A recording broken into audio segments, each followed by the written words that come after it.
headlines about relatively mundane matters. This requires a close examination from all sides of the story. First, is it legal? National security law expert Kevin Carroll studies and writes about things. He's with us in a minute, but we start with Mediaite founding editor Colby Hall. All right, Colby, is there a little bit more in the headlines than's actually in the reporting here?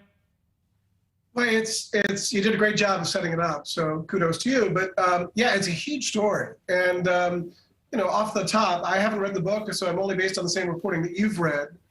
There's a lot going on here. One thing I think that we overlooked is the pretext to all this, and that is that General Milley, who is the most decorated and the most powerful, highest-ranking member of the military, who was appointed by President Trump, he didn't get to that position by being a con man. I mean, he did that because he's intelligent, he's disciplined.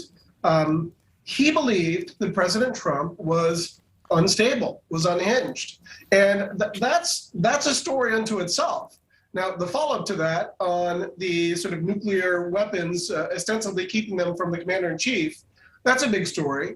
I happen to believe, based on what I've read, that he basically said, we need to stick to the process, right? So he wasn't necessarily subverting, in this instance at least, the power of the commander-in-chief, which is a big deal. He was only saying that, everyone needs to play it by the book, and we're not going to go rogue, and we're not going to let one person sort of do something that isn't by the book. Which I think, you cover the media, and it's important to sort of parse these words because, as you point out, they're so important. Having a meeting and saying follow procedure is very different than having a meeting and saying don't follow a lawful order. This is how CNN initially reported the book. We want to look at their headline here for a second so you can see it. Woodward-Costa book worried Trump could go rogue. Milley took secret action to protect nuclear weapons. You can read the excerpt and think that this was not an action to protect nuclear weapons, but this was an action to remind people of procedure.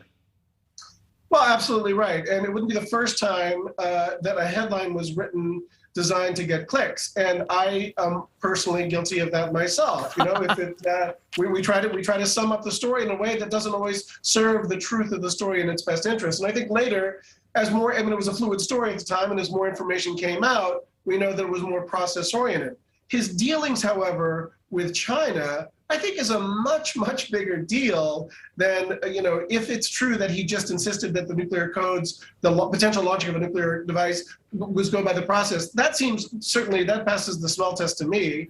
But the ongoing conversation with his Chinese counterpart, basically subverting the power and the leadership of the commander-in-chief, that's a big, big no-no. And I'm not a military expert, but I'm, a layperson can say that if it were reversed, we're going to get to a military expert in due course. Your website pointed this out. This was a tweet from Lieutenant Colonel Vindman, made famous as being the whistleblower about President Trump in the Ukraine matter. If this is true, General Milley must resign. He usurped civilian authority, broke chain of command, and violated the sacrosanct principle of civilian control over the military. It's an extremely dangerous precedent. You can't simply walk away from that. Do you think Woodward and Costa understood the significance of what this reporting is and how important it is that it be absolutely accurate when they put it out? Well, absolutely. I think they knew that this was the bombshell. Their goal is to sell books. They had this sort of bombshell news story. So, of course, it was the one. I mean, there was really no press or no attention given to this book, Peril, until today. And we learned about it sort of broadly with this sort of leak, this portion of the book so that's an admission that they knew that this was a huge, huge deal. Again, I think that the way that you open the show is exactly right. If it proves to be true. That's the whole thing. And I will add, General Milley is scheduled to appear before the Senate for a hearing about armed services September 28th.